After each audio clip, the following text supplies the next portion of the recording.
Nasi Kandar flooded with flavor, an episode of series, Southeast Asia's top 10 foods for traveling eaters. Tamil Muslims migrated to Malaysia from South India during the 10th century, bringing with them new spices and cooking techniques.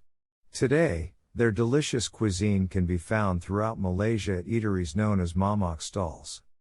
Among the Indian culinary concepts now populating Georgetown, Malaysia tables, Nasi Kandar enjoys a popularity that defies its simplicity: rice topped with meat or vegetables, then slathered with curry. Nasi Kandar is hardly subtle. Real enthusiasts ask for curry banjir, or flooding the dish and saturating the rice with spicy curry sauce.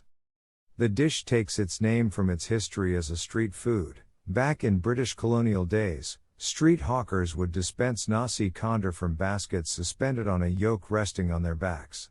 Nasi is Malay for rice, Kandar is the local name for a pole or yoke.